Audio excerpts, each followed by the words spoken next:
I've always just found that humour has always been my escape of reality, you understand what I'm saying? With me personally, I just like to turn my pain into purpose, you get me? Like, I just like to use the things I've been through to like help me navigate further in life. There's not many people speaking out from my generation, you feel me? So those were the two things that motivated me and thought, nah, there's a gap there, and I feel like I'm probably one of the best people to really fill in that gap. Sometimes you can benefit off fake love, bro. That's the realest answer I can give you. You only have 2 lives, yeah? And a second life begins when you realize you only have 1.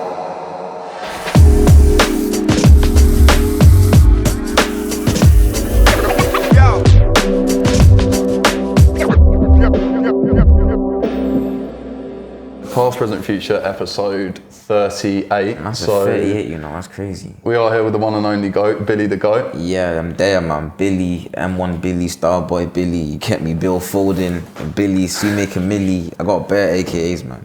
But yeah, I'm there. Bill Foden? Yeah, that's a new one still. I like that one. Yeah, I got that one, I went on Filthy. Okay. Someone commented and said Bill Foden. I said, yeah, that one's sticking still, that one's sticking. Yeah, I rate that. But I want to get into it and obviously go throughout the past, present, future journey. And like you were saying off camera, it's your first official in-depth interview. Yeah, it's only right it was with you though. Yeah, so thank you, bro. It's only right. Thank you. I think to let the people see maybe a new side of Billy, a more in-depth side and maybe a more vulnerable side. So, I mean, I've thought about you and obviously I'm familiar with your content and I've written down 3 words about you. So I think confident, outspoken and infectious are 3 words that I would use to describe When you say infectious, what do you mean by that? I would say your energy is infectious. Sorry? You saying I got COVID? Yeah. I'm joking.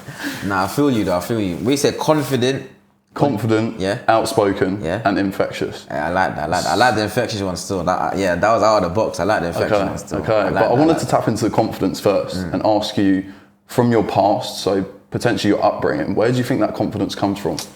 You know what it is, yeah? I feel like when I was growing up, yeah, like, man constantly had to be taken out of my comfort zone, innit? Like, for example, yeah, man moved around a lot. I moved to a lot of different schools. A lot of the time, like, man was just thrown into the deep end, you get me? Like, for example, when I first moved to the UK, yeah, like, the area I moved into is called Oldham, one of the worst old areas you can move into, yeah? And the school that put me in was one of the worst schools in Oldham, you get me? So, like man just had to be confident, bro, you get me? Because if I wasn't confident, I would have just got run over, I would have got stepped over, you get me? So like, throughout when man was growing up, yeah, man just constantly got thrown into the deep end, you get me? But like, even the confidence thing, I don't think I'm like a naturally confident person. I feel like I have to grow into myself first, you get me? I have to grow into myself, because I've always been confident in my own skin, I've always been comfortable.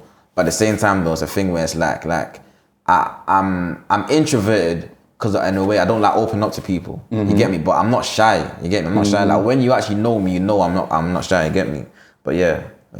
I don't know if that even makes sense, but yeah. It does, it makes a lot of sense. And kind of the reason I wanted to talk about the confidence, and also I feel humorous as well, obviously falls in alignment with your attributes. And I wanted to know how much you use humour as a mask for potentially negative things that are going on in your life. No, 100%. I'm happy you even said that still, because like, I remember like, I was going through my Snap memories the other day, yeah, and I seen a Snap from 3 years ago where I wrote a paragraph. I didn't even post, I just wrote it to myself, yeah, and I was talking about like how like I'm always like just making jokes and always like, for example, on my private story, I always be posting memes and always just be like, just funny content, yeah, and like I did it as a way to like mask up what I was going through in real life, you get me, like an escape, you get me, because I've always felt like, and now I'd just rather laugh than cry, you know what I'm trying to say to you? I'd rather laugh than cry, and I just feel like when man are going through things, yeah, it's like I've always just found that humour has always been my escape of reality, you understand what I'm saying to you? So for example, like the times when man was going through things like mentally,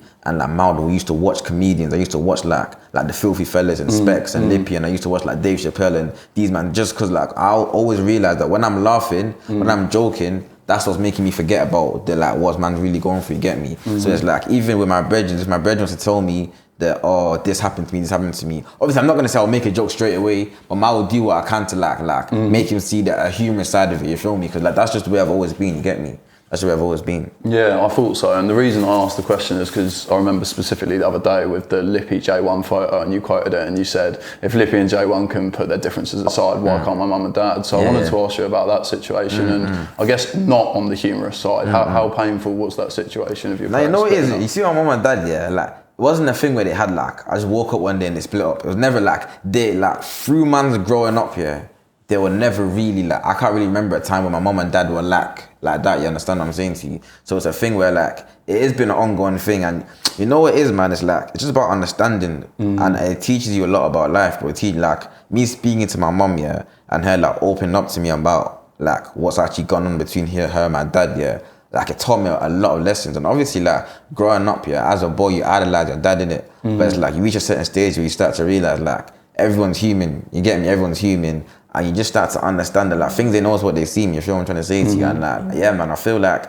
that situation, I don't know man, obviously like they both made me, in it, like, so I can't even say nothing negative about either of them. I love my mom to bits, and my dad is my dad. He always be my dad, no matter what he's done, he'll always be my dad. But at the same time though, it's like I wouldn't say my mom and my dad not being together has affected me, because I still turned out the way I turned out. But at the same time though, I do remember like when I was young, when I was growing up, like me just wishing that I had that perfect family. I do remember like wanting that feeling of just having a mom and a dad that were there and they got along, you get me? Like every time my dad was there was no peace in the house, you feel me? So I just had to learn that like maybe it's better off if they're apart, you get what I'm trying to say to you? When you say there's no peace in the house, what do you mean? Like obviously I'm not saying like it was WWE SmackDown, like they weren't fight, it was never nothing abusive, it was never nothing like that, but it was just a thing where they were just never on the same page, you feel me? That's the best way I can describe it to you. They were never on the same page, and obviously when you're trying to raise a family, it's hard to do with someone you're not on the same page as. You get, that's the best way I can break it down to you. So like just constant coming home from school, just constant arguing, constant this and that.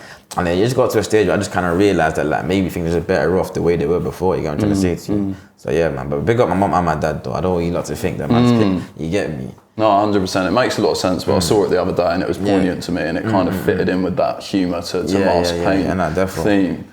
Which you actually mentioned earlier, and you said when you're going through things, that's your coping mechanism. What sorts of things are you referring to? You know what it is, yeah? Like, how am I gonna describe this, yeah? Like, obviously without getting into too specific things, yeah? Like for example, I will like have a bad day at home, like I don't know, like something might have happened, or might have got bad news, yeah? But then when I'll go into school the next day and like I just got a smile on my face. So you wouldn't even known I just had a bad day. You wouldn't have even known I just got bad news. Like I remember, for example, 2018 when my older brother died. I remember when I found out the news, I found out on the school day, yeah. Then I've gone into school the following day, and it's like, I remember halfway through the day, I just remember like shit, like my brother's dead. Cause like the way I was acting that day, you wouldn't have seen that someone that just lost a brother the day before that, you get me? Like the way I was acting normal, cause that's what man's always been like. I can't let like things I'm going through like burden other people, you know, like I don't want to be a guy that like, for example, I'll get bad news, yeah, and I'll come into school, I'm all like acting up, I'm acting moody, and then the people that are close to me will start worrying about me. Like I never wanted my pain to be a burden on anyone else, you feel me? So I'd rather like just like hold it to myself and then deal with it within myself, instead of like involving so many other people, you feel me? So me personally, yeah, no matter what man's going through, yeah, when you see me, man's gonna have a smile on my face. When you see me, man's always gonna have a certain energy. And it's not that it's fake, it's not that I'm acting, it's just that like I just don't see the point in like drowning in yourself in negativity. And I've never seen the point in that, you feel me? Because there's no positive within that, you get me? How old were you when your brother passed away? 14 still. I was 14, turning 15. That was 2018, so I was 14, turning 15 still. And I mean, you don't have to put a mask on to me right here, right now. How hard was that situation? Now, you know what it was with him, yeah? Because obviously that's my brother regardless, innit? But like, he was what? 20, God forgive me if I'm wrong, yeah, but he's like 27, 28-ish when he died. I was 14. He basically twice my age, you get me? So like, my whole life, yeah, we never really had that older brother, little brother relationship, innit? Like, he's more like an uncle to me. You know what I'm trying to say to you, bro? Like me and him never had that close relationship. But at the end of the day, he still was my brother. We still have memories together, you get me? We're still family. So it was a thing where like, it didn't feel like a brother passing away, but the fact that we didn't have that relationship did kind of make it hurt even more. You know what I'm trying to say to you? Because like, man lost a family member that I never really got to connect with. Like all my siblings, he's the only one that man never really got to connect with, you feel me? So the fact that he's the one that man lost, and the way I lost him as well, yeah, it was a hard one. But you know what hurt the most, yeah? What hurt the most was seeing how it affected my mum, for example. Like, I remember my mum was picking me up from football training one time, yeah. I jumped in her car and like she looked like, you know when someone's just been crying and trying to hide it? Like I remember that, and I've never seen my mum cry. Like I've seen her cry maybe 3 times in my life max, yeah. And I remember that hit me. And I remember like on the day when I found out, I rang my dad, yeah. and he's breaking down to me on the phone, like he couldn't even string a sentence together. He's just saying things like, oh, this is the worst day of my life, like he's saying things that's like man won't ever forget up to this day, you get me? And there's those moments that like amplified to me at the time that this is a mad thing, you get me? But yeah, man, obviously it's one of them ones where it's like, with me personally, I just like to turn my pain into purpose, you get me? Like I just like to use the things I've been through to like help me navigate further in life, you get me? Because really and truly, like my older brother, me and him were very similar in terms of like the way we used to think and our philosophies and that, you get me? Cause I remember I was scrolling through his Instagram recently and I was reading some of the captions and like I understood that he had a certain understanding of life, you get me, that a lot of people don't have, and man therefore could learn a lot from the way he lived, you get me? But yeah, man, yeah, rest in peace, innit? Rest in peace. Yeah, 100%. Well, I know it's not easy to talk about these things, and I say this to everyone when they go into deep dives, so I appreciate you being open and explaining it.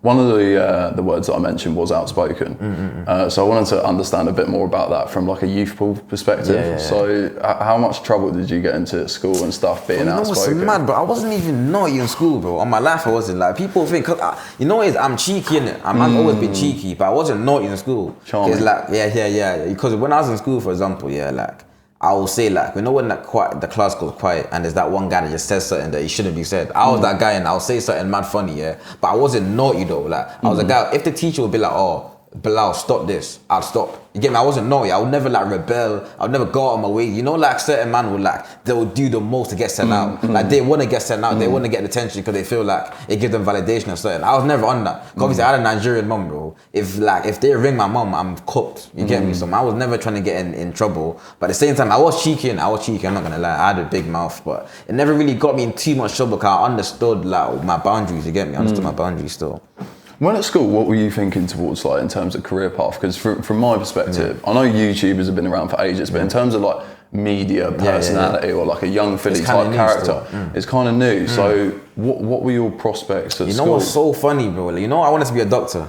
Is it? But up until recently, up until like lockdown, bro, I wanted to be a doctor. Like, and you know what it is? When I tell people that, they always think it's because of like my mum or my dad or they forced me to do it. Don't get twisted. My mum did kind of influence that decision. But at the same time, like, a man's always been interested in like science and the medical side of things. Like when it comes to education, science has always been a part, especially biology has always been a part that I like the most. You get me? Like, I'm even in uni now. I'm studying human bioscience.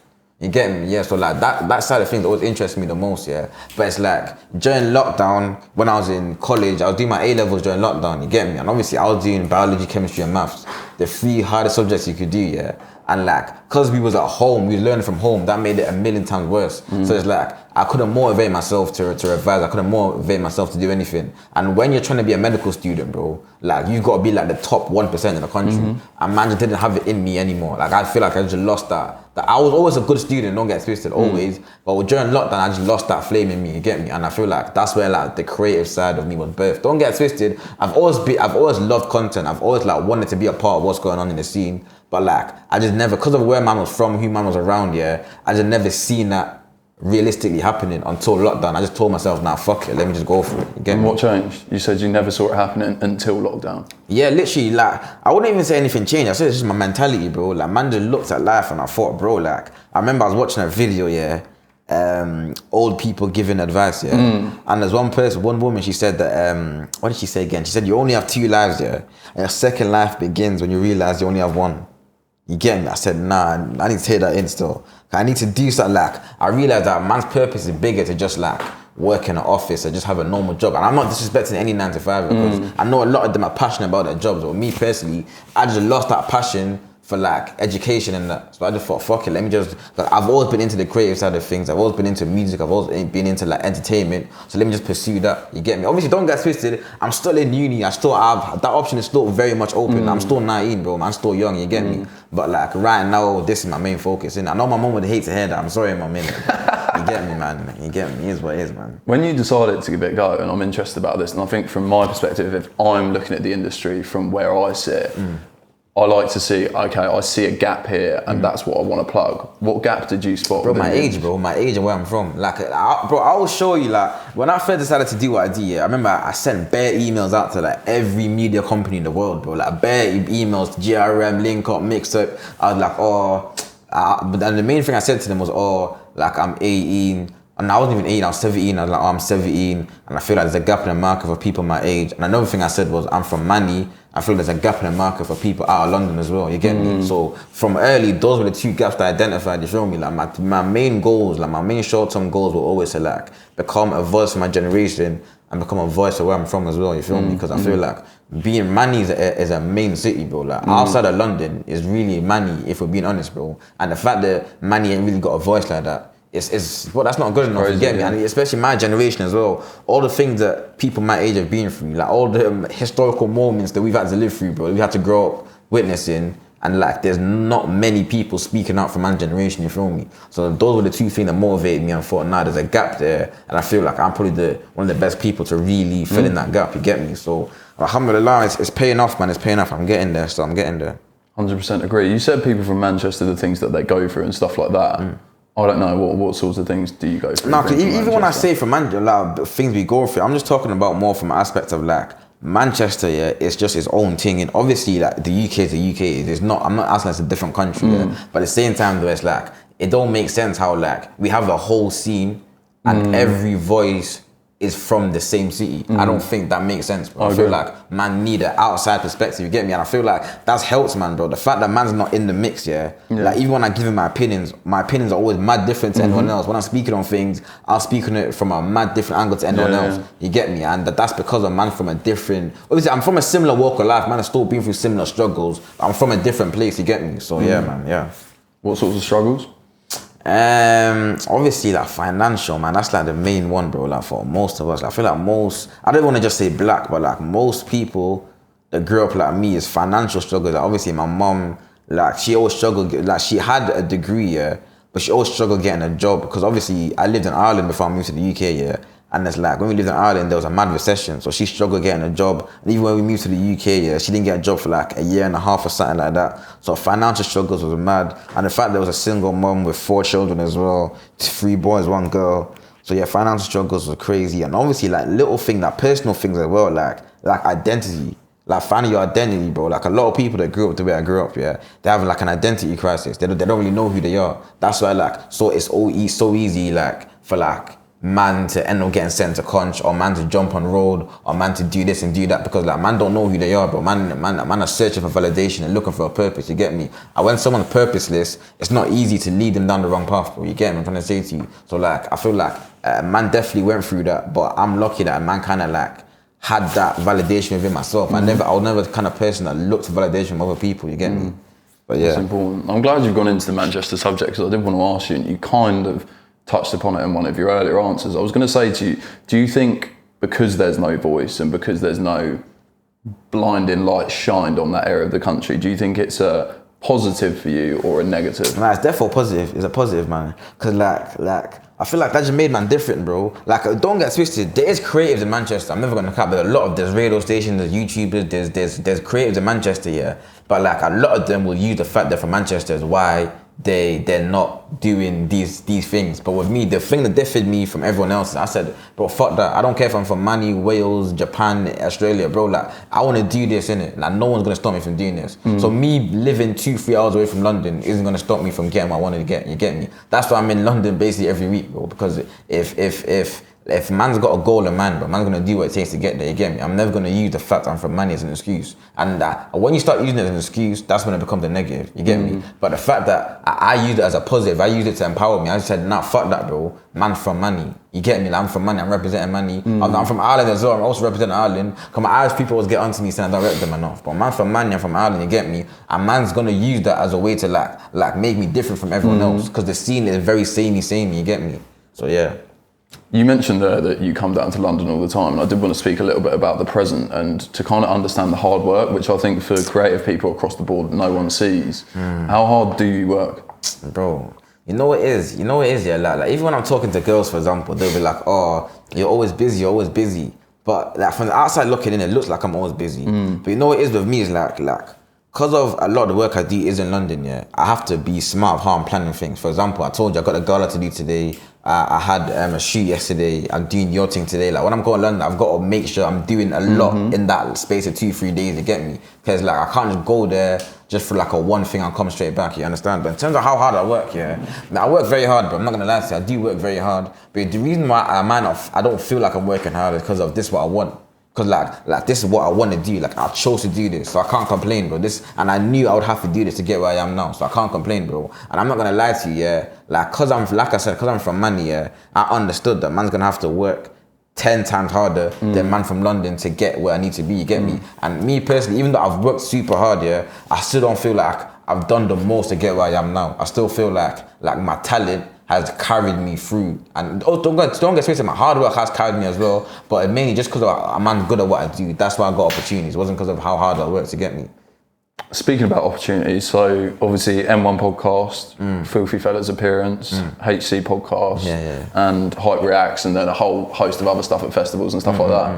How are you feeling about things at the moment? Well, content-wise, I can't lie, like, content-wise, I still got so much more to do, bro. So much more to do. Obviously, with the M1 shit, that's my favorite thing to do in the world. I can't lie to you. I filming with more than SK. That shit is so good to me. But obviously, we're trying to grow that. I'm still not happy though, because even though we're killing it on TikTok and that, but that's not enough. TikTok is TikTok, innit? Like, it's just, you get me? Man are trying to build up the YouTube views. Man trying to turn M1 into like a proper like content network rather than just a podcast, you feel me? So that's therefore the plan. Man trying to make more regular appearances on Filthy as well. And another thing with me, like man's working on a big project right now, I got something big coming up, you get me? So for everyone that's been saying I need my own show, it's coming in, it is coming. But obviously I can't really say too much about it, but it's definitely coming still. But you know what it is though, in terms of how I'm feeling with my content, I'm never ever satisfied, bro. Like never. Like for example, when I done Filthy, I got bare love for that one. But then I was like, what's next? When I done Half Castle, the same. When like anything that happens to me, bro, any opportunity I get, in the moment it feels good. When I post it, I get mad love, mad comments, repost, whatever. But in my head, I'm just thinking, what's next? So that's why like, man, I'm never ever satisfied, bro. Like never. I don't think I'll ever be satisfied until I make like 100 million or something. How consistent do you think that quality of not being satisfied is throughout successful people, that they never give it, they're not like, oh, that was good? Bro, I feel like, I'm not gonna capture, I feel like that's, you know what it is, I wouldn't even just say some successful people, I feel like that's a human trait, you know? Like, outside of just career-wise, I feel like most humans, like, we don't know when we have enough. You know what I'm trying to say to you? Like, for example, like, I don't know, you might be praying to get a pay rise in your job, you get a pay rise and you're thinking, oh shit, then you're still complaining about the money you're making, you get me? Like, humans in general should never ever satisfied, you get me? But when it comes to successful people, like, I feel like that's a good trait to have, bro. Because like, too many people, especially in money, I don't know if it's just a money thing, but one thing I've noticed about money is like people get too comfortable too quickly, bro. They'll get a little bit of like a little hype around the name and they feel like, I'm good now, I don't need to do anything else, you get me? And yeah, man, with me personally, I'm just on the thing of, I know where I want to be, and where I am right now, for what I've done, how long I've been in the thing, I'm in a very good place. I won't ever deny that, But like compared to where I want to be and where I feel like I deserve to be, I'm still no one yet. You get me? So that's why I'm not satisfied in it. You get me? I'm just working. I'm still working. We can talk about the future shortly, but I wanted to ask you, and to again tap into the infectious word. You, like any other human being, will have bad days, as you 100%. Mentioned in the past.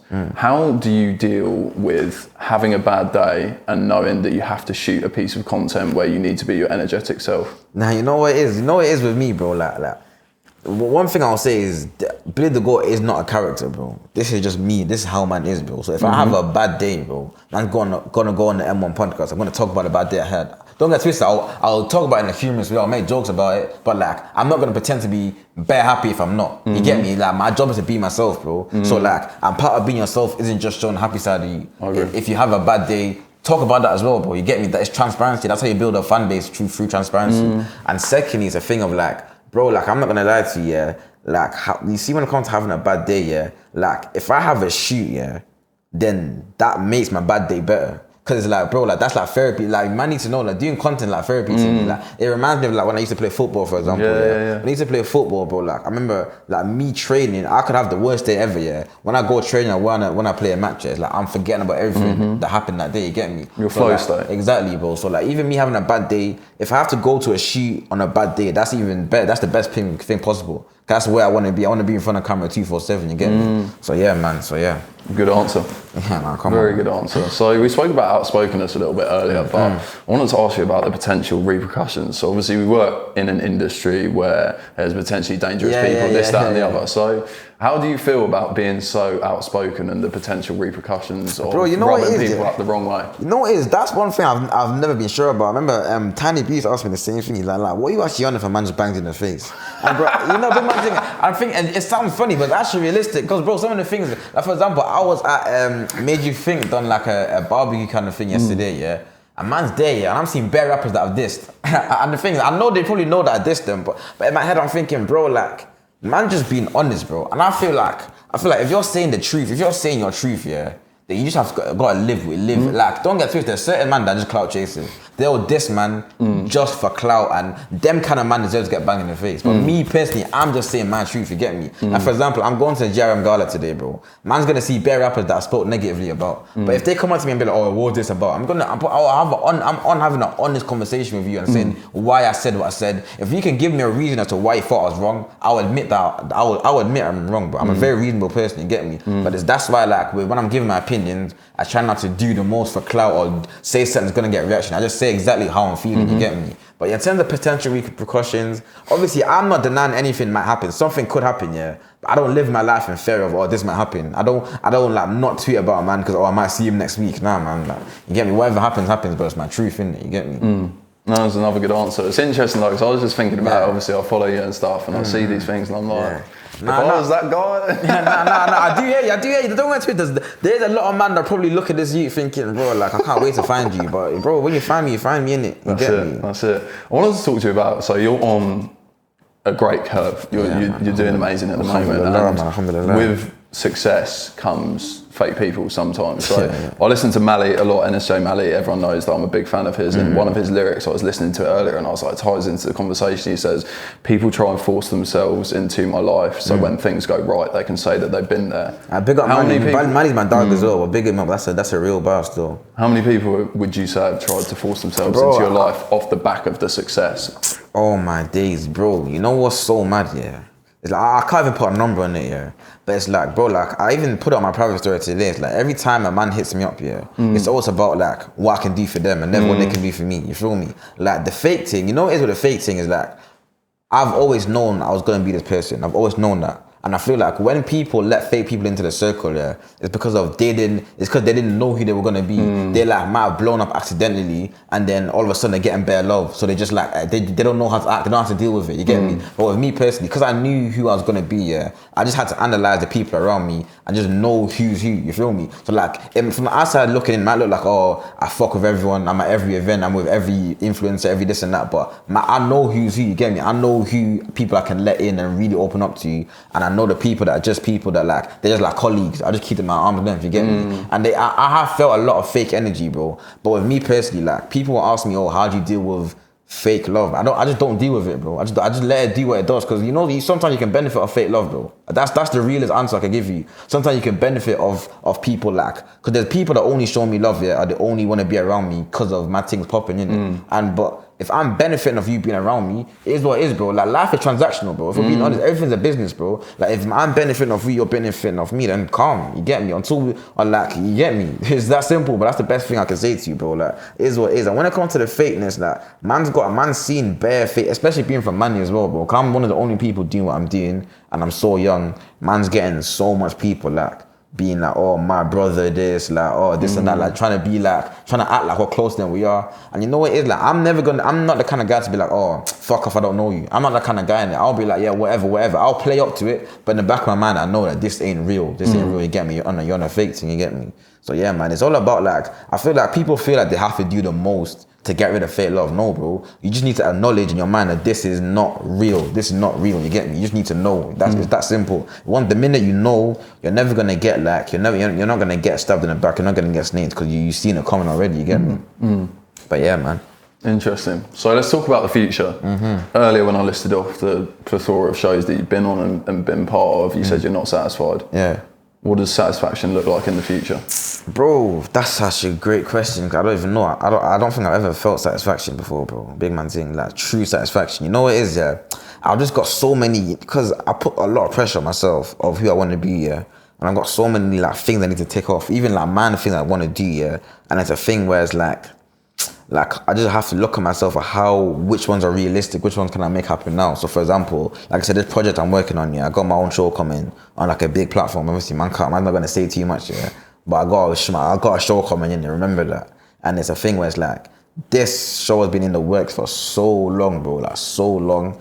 But it's a thing where it's like, when it actually comes out, and hopefully, for what I want the show to be, I want the show to be one of the biggest shows on the internet right now. That's what I want it to be, you get me? And like, if that happens, then I'll be satisfied. I'll be like, for this phase of my career, I've done what I needed to do, you feel me? But obviously right now, because a lot of projects that I got, they're still in the working process. So I can't say I'm satisfied with something that ain't complete yet, you get me? When it's complete, then I'll be satisfied, you get me? From a personal perspective, what sort of goals do you have in the future? My personal thing, you know what it is with me? I've always just said, I know it sounds vague, I've always just said I want to be like the best version of myself I can be. You get me? Like I just want to be like, we're talking like physically, spiritually, religiously, like on a family level with my friends. I just want to be the best person I can be, because really and truly it's like, bro, like I remember Drake, I hate quoting Drake lyrics, it's so cringy, but I remember on CLB, he had a bar and he said, my career's going great, but the rest of me fading slowly. And I'm not like, I felt that, because the times where like, man's so focused on work, that other aspects of my life are falling back. For example, like I'm Muslim, innit? Man, pray 5 times a day, man's meant to read the Quran, these and that. And when I'm mad busy, sometimes like I'll prioritize the work over my religion, and that's complete, that's backwards, bro. You get me? That's hellfire, bro. You get me? Man should never ever do that, you get me? So like, even the thing with my family, there's times where like, I ain't supposed to, because my sister lives in uni now, innit? She goes uni in Birmingham, and my dad lives in Nigeria, you get me? So there are times where like, I ain't even supposed to my family members in like a week or two, you get me? So like, I just need to always remember where I came from. I just can't let like certain aspects of my life like slip away, you get me? And even though work is important to me, my career is important to me, at the same time though, there's things that are more important than work, you get me? I was going to ask you about that, because earlier in the conversation you mentioned like girls will always say to you like, you're always busy, Where does like a relationship and stuff like that fit into your list of goals in the future? Bro, I can't lie to you, man. You know what it is, I couldn't even give you an answer, bro, because like sometimes I wake up, I think, I need a girlfriend. And sometimes I wake up and I think I ain't even got time for a girlfriend. You know what I'm trying to say to you? Like, it's 50-50. And you know what it is when it comes to the relationship thing, bro, like, it just has to be natural, it has to be organic, bro. Like, I just have to meet someone and we just have to be on the same wavelength. We just have to understand each other, understand what we're doing. And things just have to go from there, you get me? Like, me personally, when it comes to girls, I want like forcing things. I want like feeling like I'm begging and simping, you get what I'm trying to say to you? But obviously, I'm not gonna lie, man got time for girl in it. I do have time for them. I'm not gonna cap, like I ain't got time for girls. I do in it, I do. But at the same time though, if we're talking relationships, that's a mad thing. So it just depends on the person. If it's the right person, man will make time for you. If it's not, then I ain't got time for you. You know what I'm trying to say? It's that simple. 100%. In terms of the future as a concept, how do you feel about it in terms of, are you apprehensive? Are you excited? Like, no, it is, I've always got mad anxiety, Really? Always, because I'm always thinking like, raw, like. So I wouldn't think that about you. Nah, I do. I get mad anxiety, bro, because you know what it is, I always think like, how things are gonna be in the future. I'm always so worried about things. I'm always so worried about my success in the future. I'm always like, sometimes I forget about the present. I don't even live in the present. There's so many times where like, I'll be in a room, everyone's joking and bantering. I'm just sat there like thinking about my future. Literally, but I'm not even trying to sound like I'm anyone special, but it's time I'm just starting to think about, like, just daydreaming about my future and that, you get me? And then like, sometimes I overthink about my future to the point, like, I overthink myself into like feeling down, because I compare where I want to be to where I am now, you understand what I'm saying to you? But you just have to constantly remind yourself it's a process, you understand? That progress is a process, and there's beauty in the struggle. You get what I'm trying to say to you? So I can't really force it, man, but in terms of the future, I just need to understand that like, if you're thinking positively about your future, like the future's never gonna turn out how you think it is. So no point of thinking about it. You just need to do what you're doing in the present to make the future easier, make it a bit more clearer. But no matter how clear you try and make it, and no one knows what's gonna happen in the next 10 minutes. No one knows what's gonna happen tomorrow. No one knows that, bro, you get me? So really and truly, man just have to live in the present. Always work towards your future, but don't overthink yourself into thinking you're not doing enough. You get me? Because you just make sure you're doing enough in the present. Because the present is a gift. The present is a gift at the end of the day, you get me? So yeah, man. I agree. Final question. What does Billythegoat want his legacy to be? But my legacy to be, bro, it's in my name, bro. The GOAT. I just need to be remembered as the greatest of all time. It's that simple. Good answer. Well, from me, honestly, it's a fascinating conversation. I said infectious before we started filming, and you've infected me. Nah, So come on, bro. I'm feeling good. So thank you so much, bro. I wanted to ask you how you found it. Nah, thanks for having me still. I appreciate it a lot. Love it. And we ask all guests to, you may have seen in some of the other ones, to nominate someone that they know. Well, who nominated me? Did someone nominate me? I feel like Mimi nominated you, but she also nominated Lippy. Okay. But yeah, who would you like to see come and have a similar conversation? Let me think deep. Let me think about someone that no one would say. Who do I want to see have a conversation with you? It could be an artist, manager, really anyone that's involved within the industry. Oh, I like you said manager. I'll say Bills. You know Bills from Groundworks. Yeah, my nigga Bills. Because you know what it is with Bills. Yeah, he ain't really like. People don't know his CV, how decorated his CV actually is. You get me? I feel like you're the right person to get that. I've always wanted to interview myself in it, but you get me. I feel like you can get that out of him. See if we can make it happen. Yeah, nah, definitely. Groundworks, Bills. Pull up, man. Let's do it. Nice one, bro. Nah, come on. Thanks for having me, man. Thank you, bro.